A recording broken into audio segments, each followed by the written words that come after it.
안녕하십니까. 고등학교 때 아빠를 잃고 혈혈단신으로 쭉 살아왔던 40대 초반의 여자입니다. 하늘 아래 가족 없이 산다는 건 참 슬프고도 힘든 일이죠. 아빠의 시일이 다가오니 생각이 많이 나네요. 아빠를 잃고 난 뒤에 일어난 일, 굉장히 충격적인 사건과 운명과 악연을 넘나드는 사람과의 이야기를 써볼까 합니다.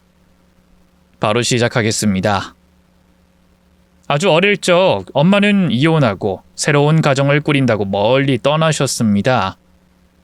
아빠는 엄마의 빈자리까지 채워주려고 저를 아주 잘 키워주셨어요.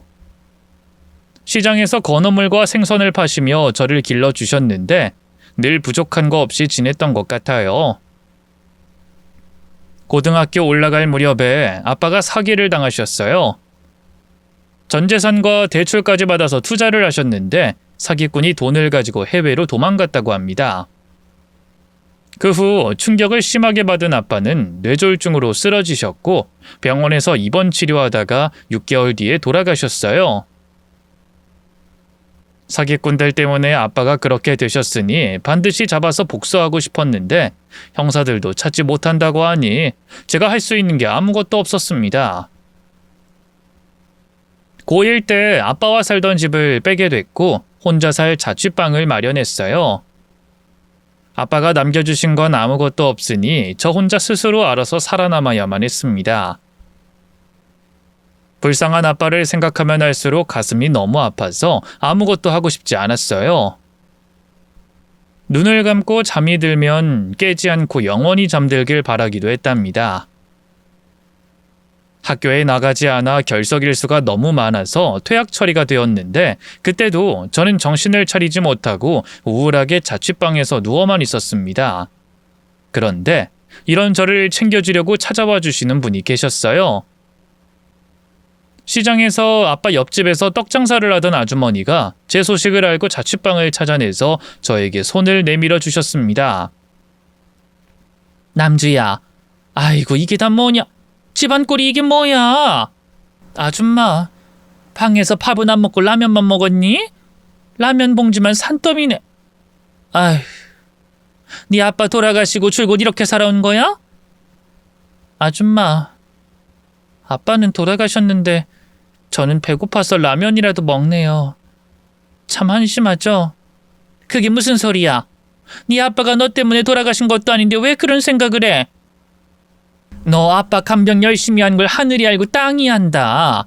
그리고 네 아빠는 너를 위해 사는 분이었어. 네가 이렇게 정신 차리지 못하고 우울하게 사는 걸 하늘에서 내려다보면 가슴이 무너지실 거다.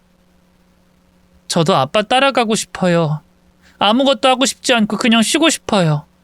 예끼, 그런 말 하는 거 아니야. 네 아빠가 널 위해 열심히 살던 모습을 떠올려봐. 네가 그런 생각하는 건 엄청난 불효야.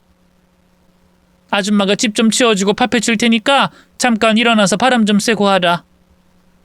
아줌마는 장사 안 하세요? 가게 접었다. 아줌마도 사정이 있어서 더는 장사 못하게 됐다. 아줌마도 사기당했어요? 아니, 아줌마 남편이 도박해서 재산을 탕진했다. 봐라, 너보다 내가 더 우울해야 하는 거 아니니? 정말요?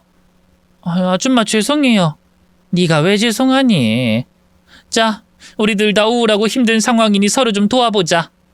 이 아줌마가 집을 좀 치워줄 테니까 넌 바람 좀 쐬면서 마음 좀 비우고 와라. 아줌마도 힘드실 텐데 저를 찾아오셔서 도움을 주시니 몸을 안 움직일 수가 없었습니다. 그래서 밖에 나가 햇빛도 쬐고 바람도 맞으며 멍하니 서 있었어요. 1시간이 넘게 그러고 있었죠. 그리고 다시 집으로 들어갔을 때 아줌마가 집을 깨끗이 치워놓고 식사까지 다 차려두셨답니다.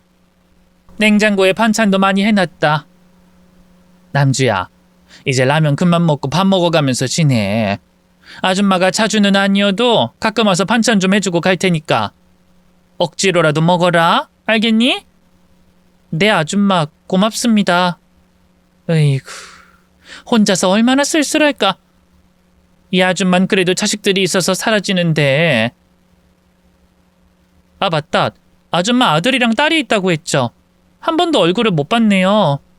둘 다 대학 가서 공부하고 있거든.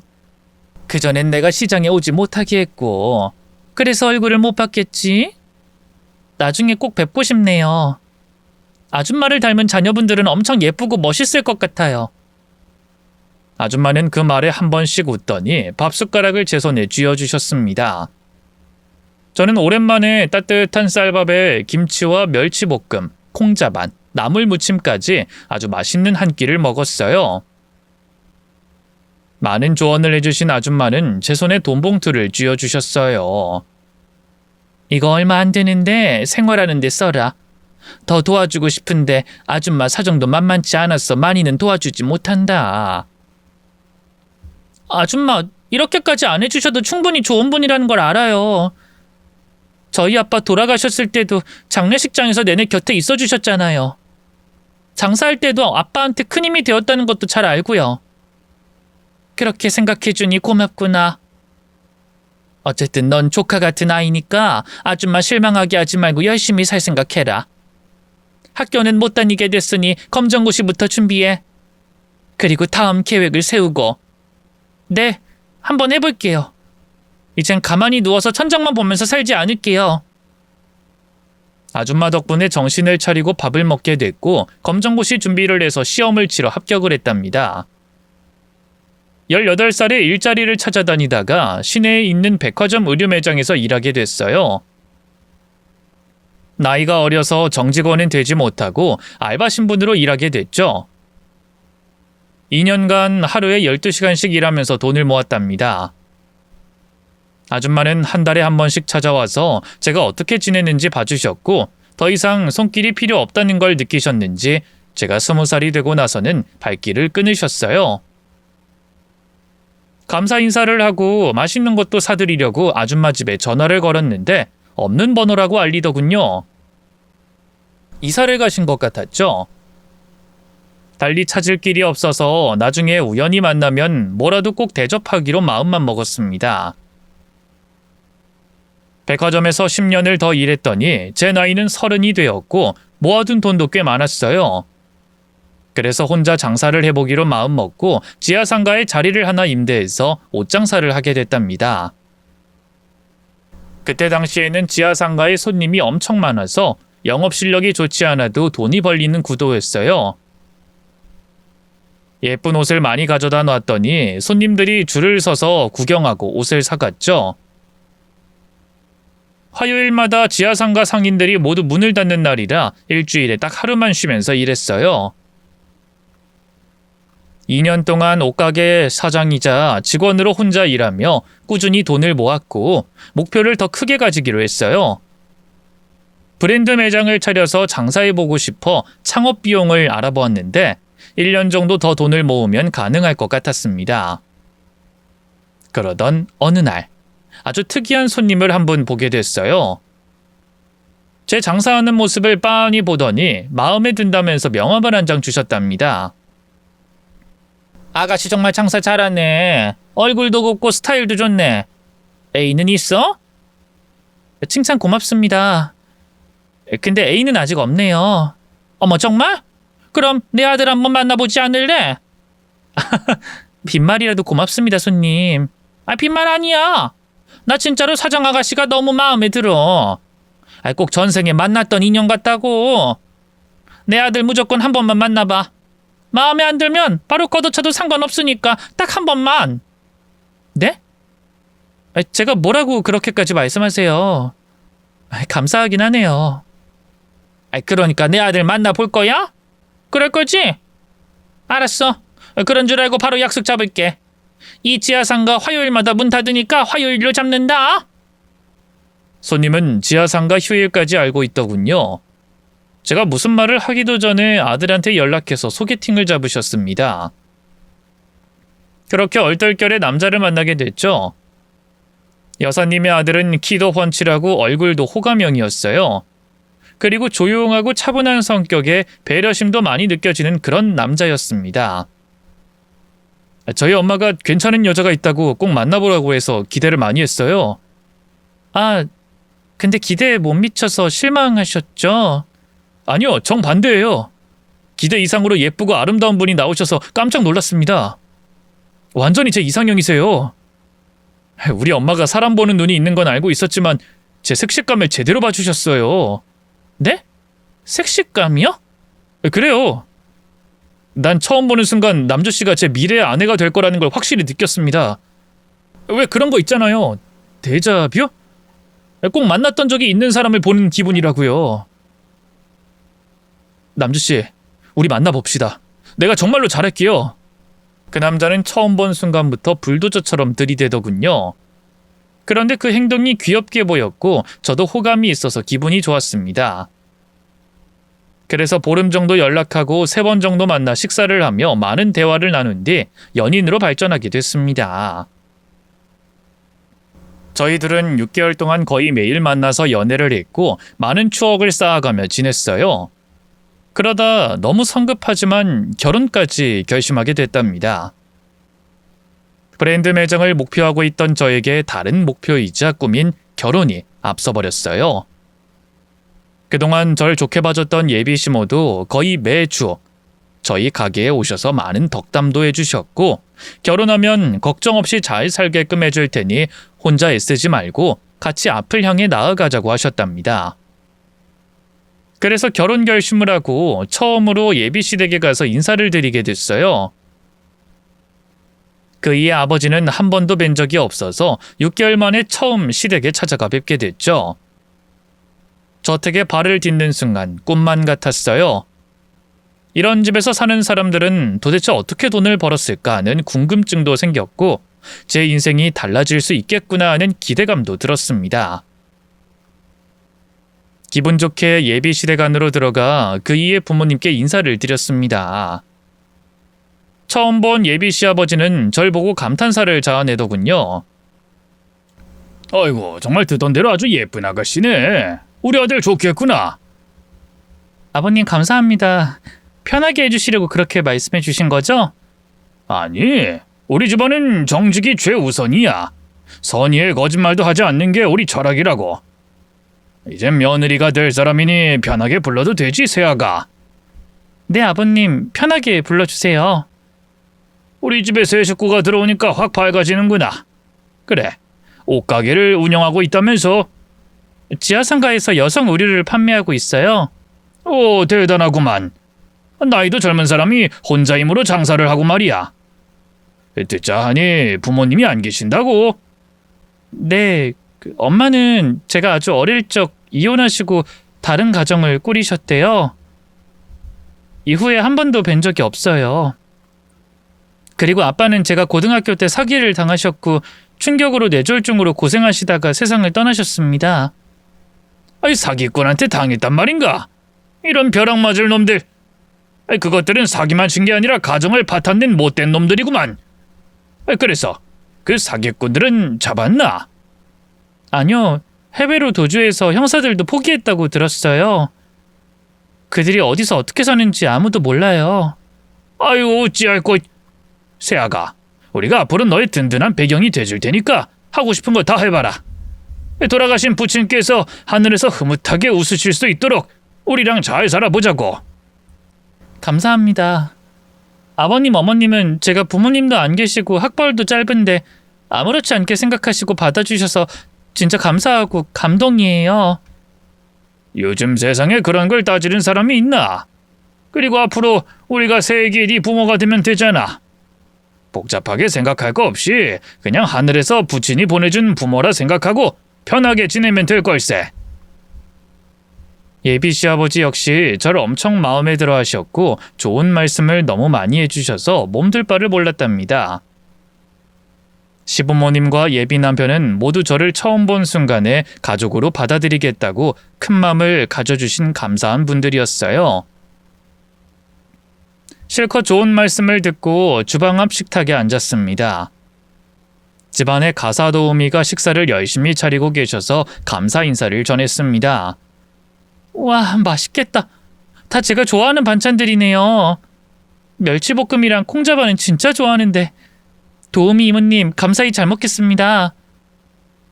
네, 작은 사모님, 환영합니다. 맛있게 드세요. 저와 이모님은 눈을 마주치게 됐고 둘 다 헉하고 놀라고 말았습니다. 저는 그동안 연락이 끊겼던 아빠의 옆가게 아줌마의 안부를 모르고 지냈는데 이렇게 운명적으로 다시 만나게 되니 온몸에 소름이 끼치도록 반가웠어요. 아줌마, 저예요, 남주. 남주야, 이게 얼마만이니? 그동안 잘 지냈던 거냐? 어떻게 이런 일이... 아줌마, 진짜 보고 싶었어요.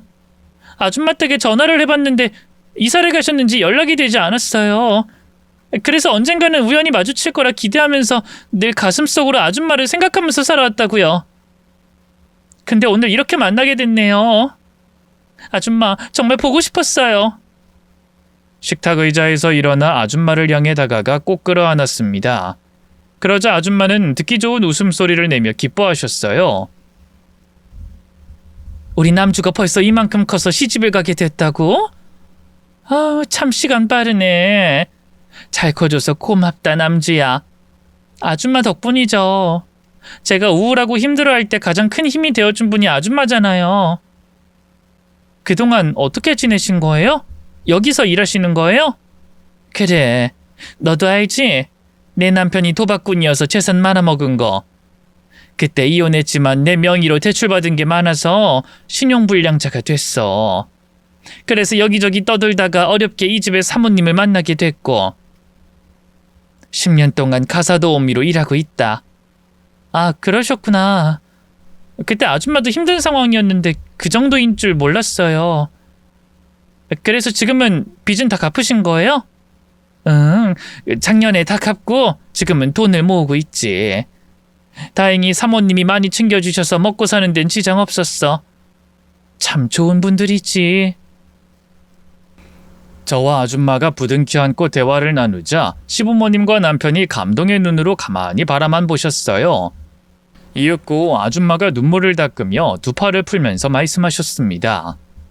아이고, 내 정신 좀 봐. 지금 식사들 하셔야 하는데 큰 방해를 했네. 사모님, 사장님 죄송합니다. 예, 시어머니가 대답하셨습니다.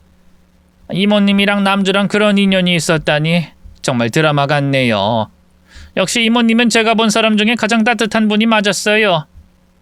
그래서 제가 저희 집 일을 그만두지 못하게 잡는 거 아시죠? 앞으로도 우리 가정 잘 돌봐주세요. 당연하죠, 사모님. 제가 부모님 덕에 자식들한테 손 안 벌리고 잘 지내고 있지 않습니까? 포기하고 싶던 인생을 다시 살려주셨으니 그 은혜는 평생토록 갚을 겁니다. 그래요. 앞으로도 잘 부탁드려요. 그럼 우리 이제 그만 감동하고 식사해볼까요? 이모님도 같이 앉아서 식사하시죠? 아닙니다. 전 나중에 먹어야죠. 그러지 말고 어서 앉으세요. 아들, 네가 이모님 밥이랑 국 좀 떠와라. 알았어, 엄마. 시댁에 인사를 갔다가 저에게 큰 힘이 되어준 아줌마를 함께 만나서 식사를 하게 되었네요. 이처럼 운명 같은 일이 또 있을까요? 저는 참으로 많은 복을 받은 사람이라는 생각이 절로 들었습니다. 예비 시부모님과 남편은 결혼식을 꼭 해야 할 필요가 있느냐며 그냥 시댁에서 같이 살다가 편할 때 분가해서 신혼살림을 차리는 게 어떠냐고 하셨어요. 저야 모든 분들이 좋은 사람들이고 함께 지내도 좋겠다는 생각에 그러겠다고 대답했답니다. 그래서 얼마 뒤에 제 원룸을 정리하고 시댁에 들어가 남편과 신혼방을 꾸미고 지내기 시작했어요. 그리고 무엇보다 저의 정신적 지주였던 아줌마를 보는 게 너무 좋았어요. 밀린 대화를 나누려고 기회를 엿보면서 둘만의 시간을 가지려고 했답니다. 아줌마, 우리 마당 가서 수다나 떨까요? 작은 사모님 아닙니다. 전 할 일이 남았어요. 아줌마, 작은 사모님이라뇨. 편하게 남주라고 불러주세요. 이젠 이 집안 식구니 사모님이라고 불러야죠. 작은 사모님, 필요한 게 있으면 불러주시고 사적인 시간을 갖는 건 조금 자제해 주세요. 아줌마, 왜 그러세요? 왜긴요. 저는 가사도우미고 사모님은 이 집안의 가족이잖아요. 그러니 예의를 갖춰야죠. 아줌마는 처음 만났을 때와는 확연히 달랐습니다. 시부모님이 눈치를 주는 것도 아닌데 그렇게 불편하게 대하시더라고요. 그러지 말라고 일러봤지만 끝까지 작은 사모님 하면서 높임말을 쓰셨답니다. 또 대화를 시도하면 사적인 말은 하지 않으려고 해서 거리감이 생기더라고요. 세월이 변했으니 사람도 변하는 거라 생각하고 아줌마를 이해하고 받아들이기로 했어요. 언젠가 저를 조카처럼 대해줄 날이 오리라 믿고 서두르지 않았답니다. 한편 시댁 식구들은 가족 사업을 하고 있었어요. 어떤 일인지는 바로 알려주지 않으셨고 수입과 공장을 운영한다고만 하셨어요. 제가 옷가게를 그만두면 같이 일하자고 하셨는데 그때 일하는 곳을 보여주시겠다고 말씀하셨답니다. 그렇게 감추는 이유는 저도 잘 모르겠더라고요. 제 옷가게는 아직 계약 기간이 남아서 만기까지 장사를 하기로 했답니다. 지하상가에서 퇴근하며 옷을 한 벌 챙겼어요. 도우미 아줌마께 선물로 드리려고 예쁘고 질 좋은 옷을 가져다 드렸습니다. 아줌마, 오늘은 식구들이 지방 출장 간다고 해서 저희 둘만 있어요. 여기 선물이에요, 아줌마. 고맙습니다만 이런 건 받으면 안 돼요. 아줌마, 제가 남인가요? 아줌마는 저를 살게끔 도와주신 분이에요. 정신적 지주라고요. 그동안 못 뵙긴 하지만 항상 아줌마를 동경하고 존경하고 있었단 말이에요. 그러니 둘만 있을 때라도 편하게 이름 불러주세요. 아줌마는 한숨을 길게 쉬며 대답하셨습니다. 아휴, 그래 그러자. 남주야, 내가 너무 차갑게 굴었지? 미안하다. 그런데 사장, 사모, 부모는 공과 사를 구분하는 걸 중요시하는 분들이야. 처음 만났을 때는 반가워서 나도 반말하고 그랬지만 다시는 그런 모습 보여선 안 돼. 저희 시부모님이 그런 눈치를 주신단 말이에요? 전혀 아닌 것 같던데? 내가 예의를 지키려는 것도 있고. 아무튼 둘이 있을 땐 편하게 말 놓으마. 선물 고맙다. 잘 입을게. 아줌마한테 딱 어울릴 것 같아서 물건이 들어오자마자 챙겼어요. 마음에 드셨으면 좋겠어요. 마음에 들지. 누가 해준 선물인데. 저기 남주야, 나 잠시 외출 좀 해도 되겠니? 중요하게 가볼 데가 있어서. 네, 다녀오세요. 어차피 식구들은 내일이나 오시니까 천천히 일 보시고 오세요. 고맙다. 대신 우리만의 비밀로 좀 해줘. 그렇게까지 해야 해요? 아줌마가 눈치를 너무 많이 보시는 것 같아요. 그래야 내 맘이 편해서 그래. 10년간 날 먹고 살게 해준 분들이니 괜히 밉보이는 짓을 하고 싶지 않아. 아줌마는 시댁에서 붙박이 가사 도우미로 일하며 많은 도움을 받아 일하는 시간에 눈밖에 나는 걸 원하지 않으셨어요. 그래서 비밀로 하고 외출을 다녀오라고 하였죠. 저는 심심하기도 하고 집안 청소나 해볼까 하고 청소기를 돌렸어요. 거실 주방을 지나 시부모님의 안방까지 청소하게 됐는데 침대 옆에 금고가 있더라고요. 호기심이 가서 금고의 버튼을 눌러보니 비밀번호를 눌러야 열리는 것 같더라고요. 부잣집은 금고도 집안에 있구나 하며 신기해하며 마저 청소를 마쳤죠. 다시 아줌마가 돌아오셨을 때 금고에 대해 질문을 해봤어요. 아줌마, 청소하다 보니까 안방에 금고가 있던데요? 와, 저는 저렇게 큰 금고가 집안에 있는 게 엄청 신기해요. 청소를 했다고? 남주야, 다음부턴 절대 그런 짓 하지 마라. 사모님은 나 외에 아무도 안방에 들어가는 걸 원치 않으셔. 금고도 잊어버려. 괜히 사장님, 사모님 앞에서 이야기 꺼내지 말고, 알겠니? 아, 제가 실수한 건가요? 죄송해요, 아줌마. 됐으니 그만 방에 가서 쉬어라. 아줌마, 그 손에 든 건 뭐예요? 무슨 서류 같은데. 이거 아무것도 아니야. 뭐 좀 확인하느라 서류를 떼온 거야. 네, 알겠어요. 그럼 전 방에 들어가서 쉴게요. 아줌마는 보면 볼수록 옛날 모습과 많이 멀어져 있었습니다. 차갑기도 하고 무슨 비밀을 간직한 사람 같았어요. 아무래도 전처럼 친해지려면 시간이 필요할 것 같았죠. 출장에서 돌아온 시부모님과 남편은 일 처리가 잘 됐다며 웃는 얼굴로 오셨습니다. 새아가, 우리 없는 동안 별일 없었지? 네, 어머님. 저는 옷가게에서 똑같이 지냈어요. 특별한 일은 없었습니다. 혹시 도우미 이모가 수상한 행동이나 말을 하진 않았어? 당연히 아니죠. 하루 종일 살림만 하시는데 수상할 게 뭐가 있겠어요? 너 이모님이랑 과거에 인연이 있는 건 안다만 너무 가까이 하지 마라. 우리가 이모님 사정이 딱해서 우리 집에 두고 있는데 뒤로 구린 짓을 몇 번 했었다. 아줌마가요? 무슨 짓을 하셨다는 거예요? 우리 안방에 우리 금고가 있거든. 거기에 금두꺼비가 사라졌는데 이모님이 끝까지 아니라고 우겨서 경찰까지 부를 뻔했다. 내 남편이 그냥 잃어버린 걸로 하자고 해서 신고는 안 했지만 그래도 의심 가는 게 많은 사람이야. 아줌마가 그런 짓을 할 분은 절대 아닌데요. 잘못하신 거 아니에요? 원래 안 그럴 것 같은 사람들이 사고치는 법이지. 아무튼 너무 가까이 하지 마. 옛날에 인연이 있다고 해도 말이야. 시모의 말씀에 많은 생각을 하게 됐습니다. 생각해보니 남편의 도박비 때문에 힘들었을 아줌마가 그런 실수를 할 수도 있다는 생각을 했어요. 아무튼 복잡한 감정이 들었고 아줌마가 저에게 거리를 두고 있으니 저 또한 그걸 부정하지 않고 똑같이 예의를 지켜가면서 지냈어요. 몇 주 동안 시댁에서 출퇴근하며 옷장사를 지냈는데 어느 날 아줌마가 저를 따로 불러서 묻고 싶다는 말이 있다고 하더군요. 저희는 시댁을 나와서 작고 조용한 카페로 들어갔습니다. 남주야, 집에서 지낼만 하니? 네, 아줌마. 당연히 지낼만 하죠. 다들 좋은 분들이니 제가 불편할 게 하나도 없죠. 그럼 사모님이랑 많이 친해졌겠네? 아무래도 그렇죠. 근데 무슨 일 때문에 그러세요? 하나 묻고 싶은 게 있어서. 너 안방에 금고 비밀번호 아니? 네? 뭐라고요? 아줌마, 지금 그게 무슨 말씀이세요? 금고 비밀번호를 알아서 뭐하게요? 이상하게 생각하지 마라. 꼭 알아내야 할 게 있어서 묻는 거야.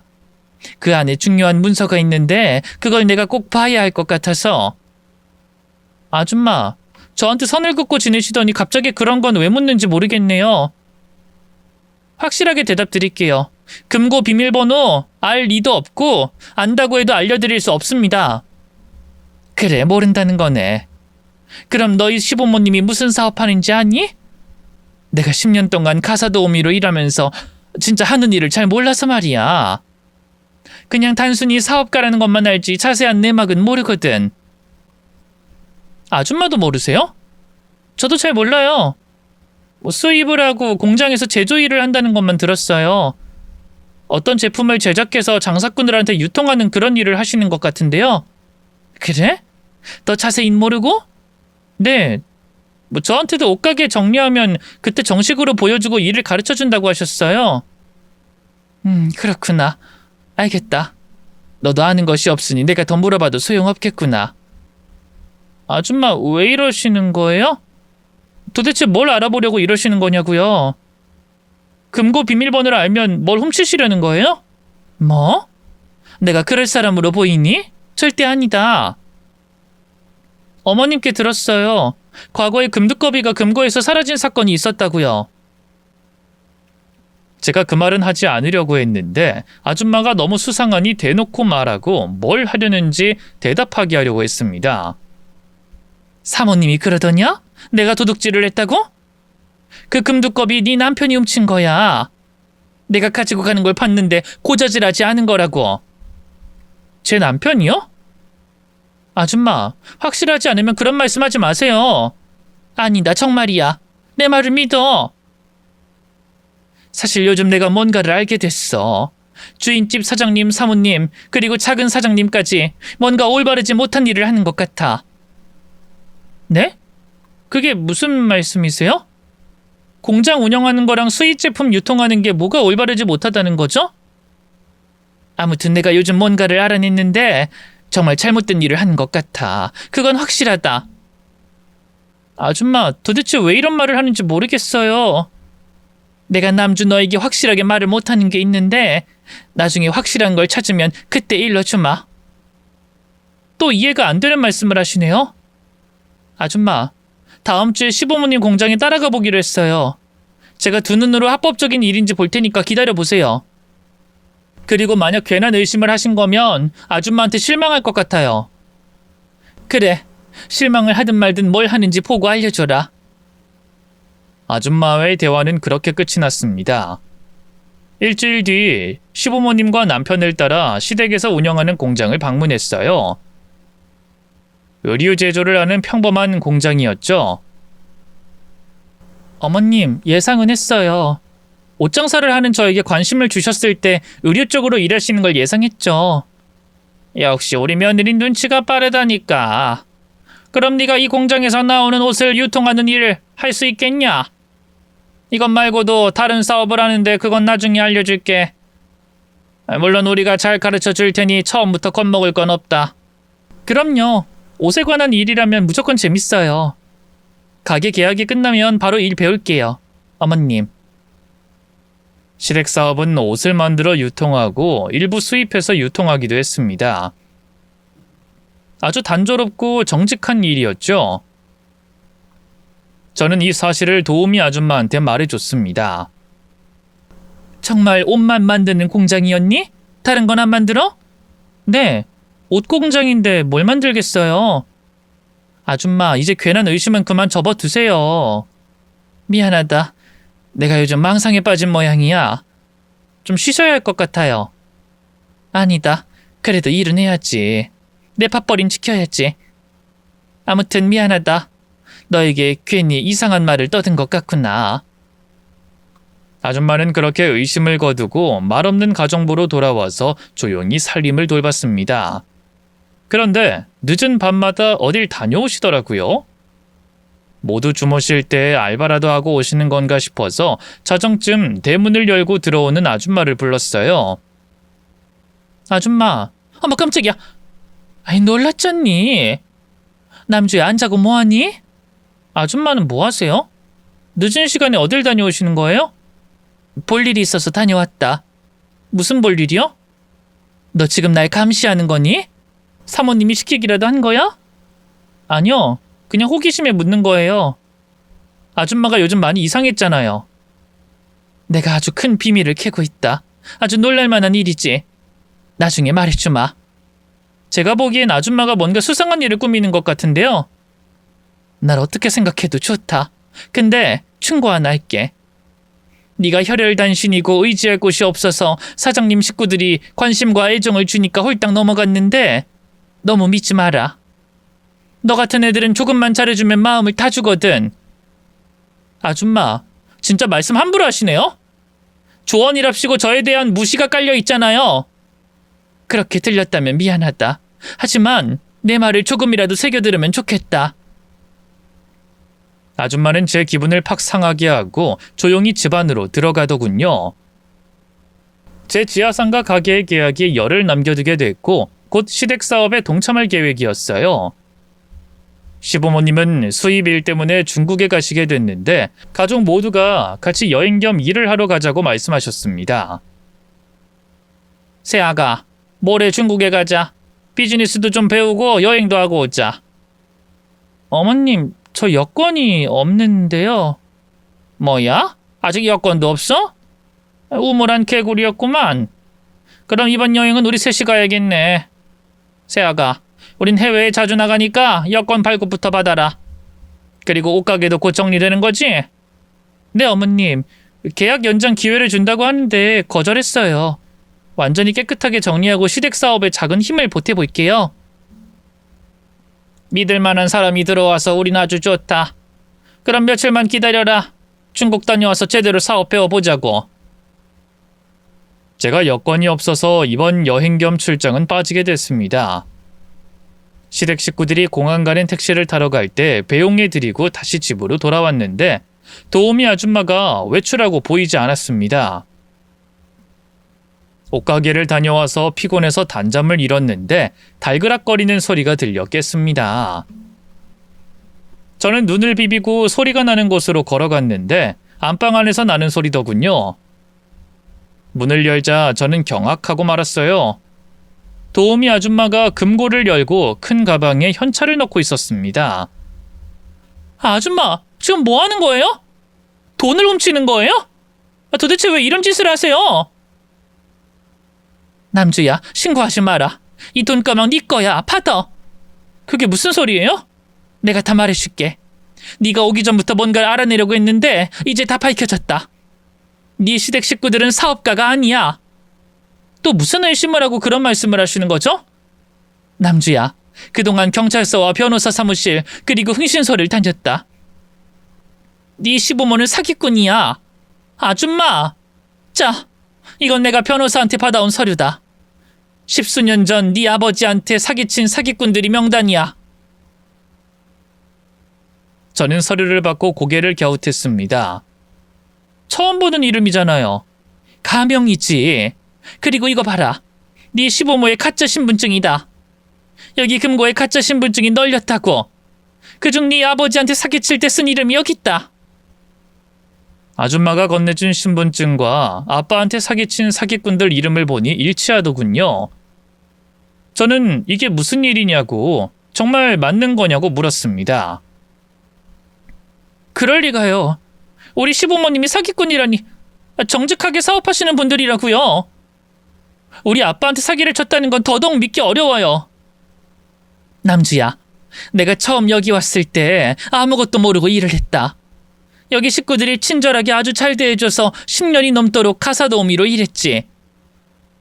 네 아빠한테 사기친 사기꾼들을 찾으려고 몇 년 전에 흥신소에 의뢰했었는데 최근 흔적을 찾았다고 연락이 왔어. 그게 저희 시부모님이라고요? 응, 맞아. 나도 놀랐다.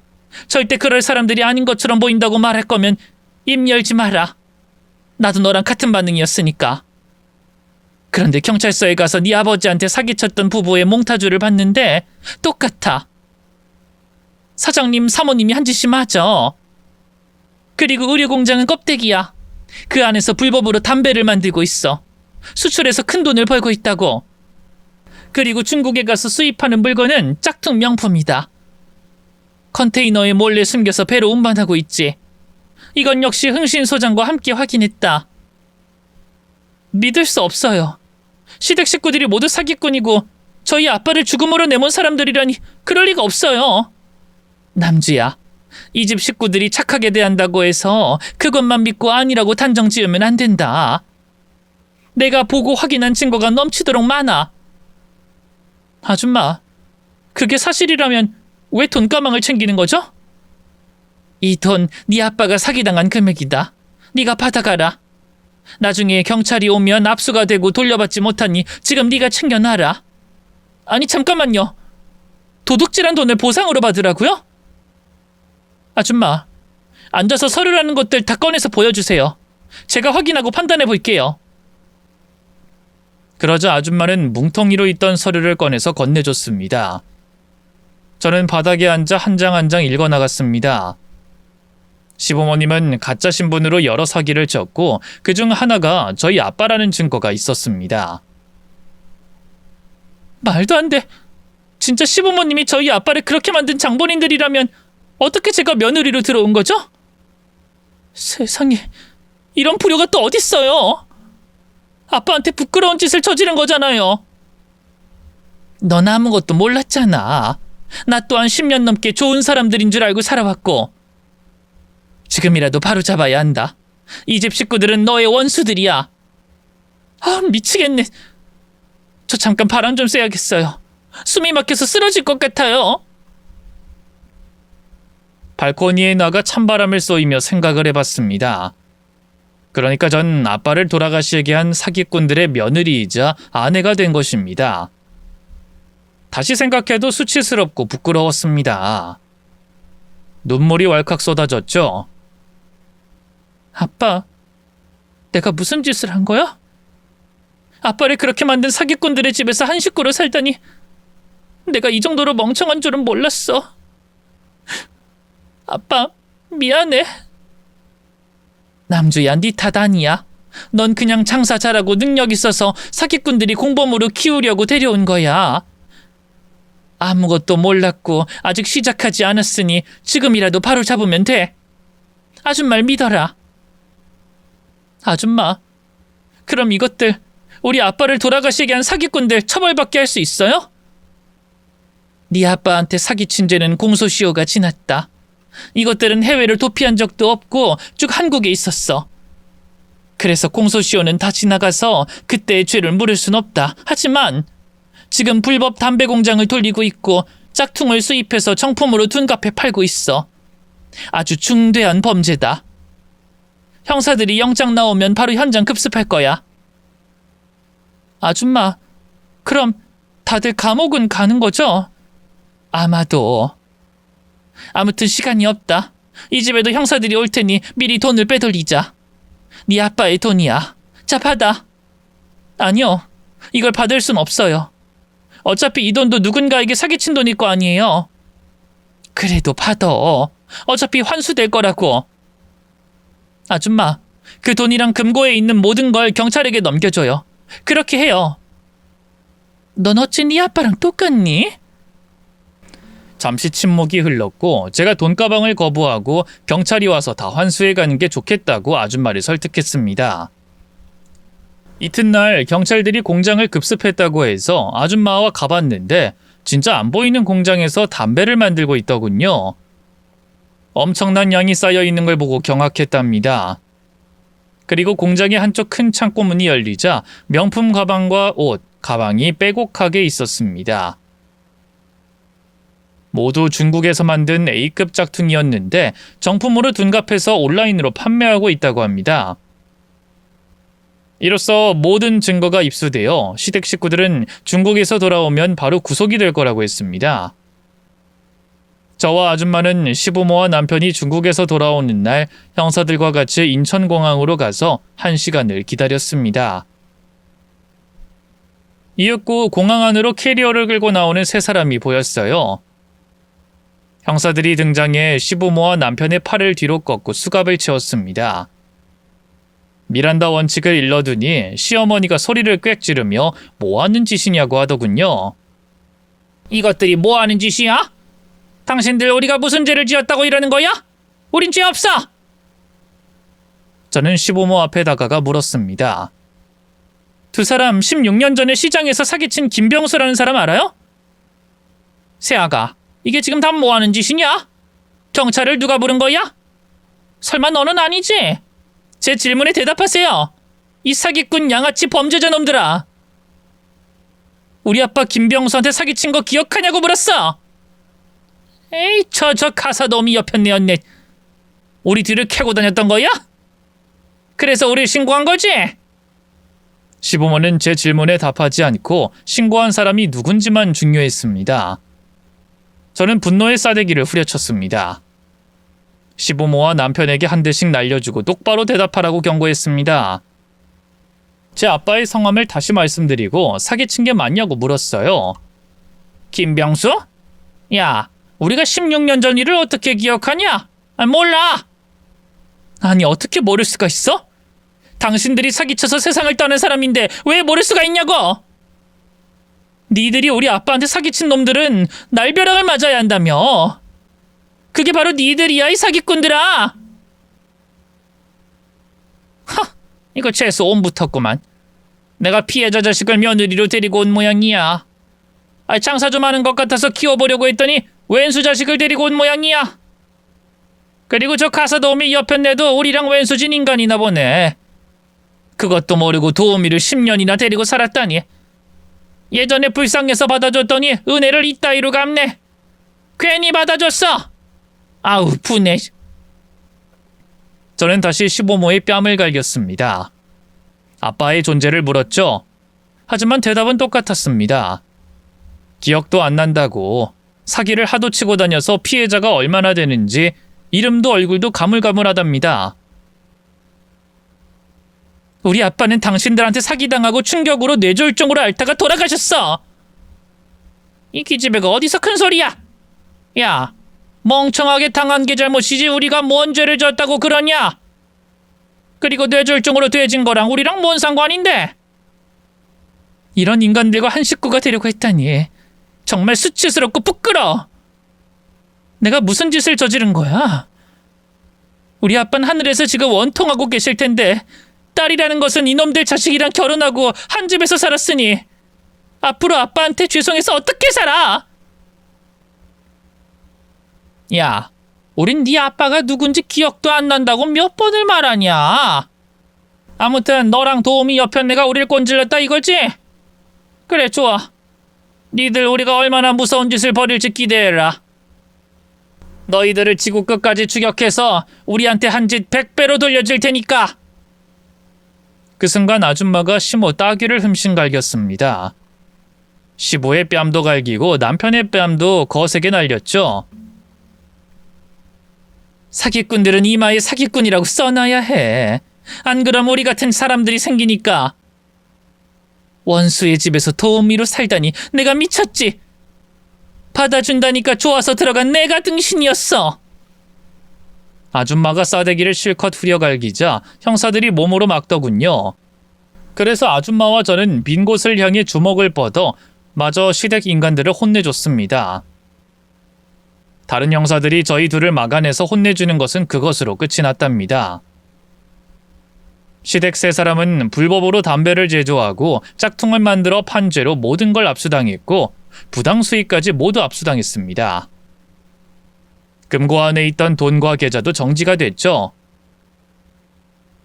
재판을 받고 세 사람 모두 사기, 담배사업법 위반, 상표법, 저작권법 위반 등등 다양한 죄목으로 징역을 가게 됐습니다.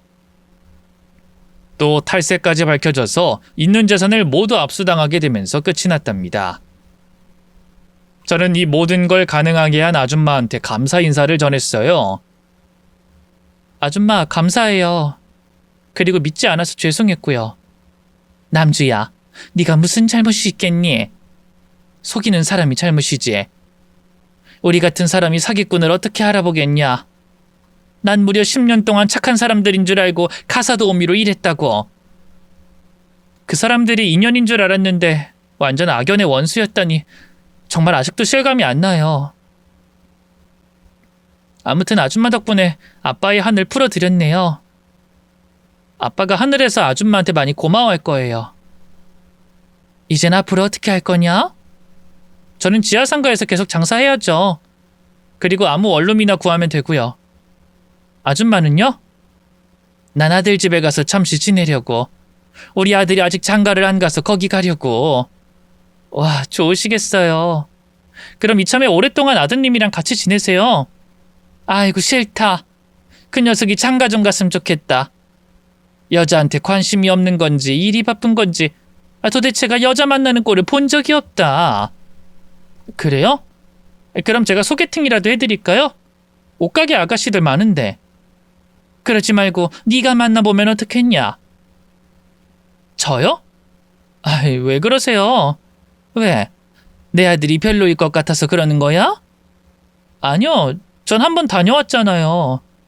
사기를 당했어도 결혼 생활을 했었는데 어떻게 총각을 만나요? 그게 무슨 상관이냐? 난 전혀 개의치 않는다. 그러지 말고 내 아들 집에 한번 같이 가보자. 얼굴이나 보고 가. 그럼 그럴까요? 저는 아줌마를 모셔다 드리는 것에 의미를 두고 아줌마의 아들의 집에 가게 됐어요. 집에서 일하느라 아줌마와 제가 들어온지도 모르고 노트북을 실컷 두드리고 있더군요. 아들, 엄마 왔다. 엄마, 언제 왔어? 잠깐만, 이거 다 하고 나갈게. 저는 맨날 일을 손에서 놓지를 않아. 남주야, 내 아들은 재수학원 선생님이다. 지금도 수업 준비하느라 바쁜 거야. 아, 정말요? 와, 아줌마 아들 엄청 똑똑하구나. 나도 알고 보면 똑똑해? 네네, 유전이라 똑똑한 거겠죠. 이윽고 아줌마 아들이 거실에 나왔고 어색하게 눈인사를 했습니다. 아줌마는 바로 본론으로 들어가 소개팅을 시작하더군요. 남주야, 현민아, 둘이 만나봐라. 내가 좋아하는 두 사람이 사귀면 아주 좋을 것 같다. 아이, 엄마, 어디서 이런 미인을 데리고 왔어? 아이, 엄마가 오늘 최고의 선물을 가지고 오셨네. 거봐라, 내 아들이 널 좋아할 거랬지? 자, 그럼 난 작은 방 가서 낮잠 좀 잘 테니 둘이 소개팅도 하고 밥도 먹고 해라. 아줌마는 방으로 들어가셨고 저는 얼떨결에 소개팅을 하게 됐습니다. 아줌마 아들은 밝고 쾌활하며 순박한 면도 있었어요. 저에겐 과분한 남자였죠. 그리고 5년이 지난 지금 제 시어머니는 바로 아줌마입니다. 아줌마의 아들과 결혼해서 셋이 같이 살고 있답니다. 슬아의 딸 둘을 낳았고 여전히 옷가게를 하면서 지내고 있어요.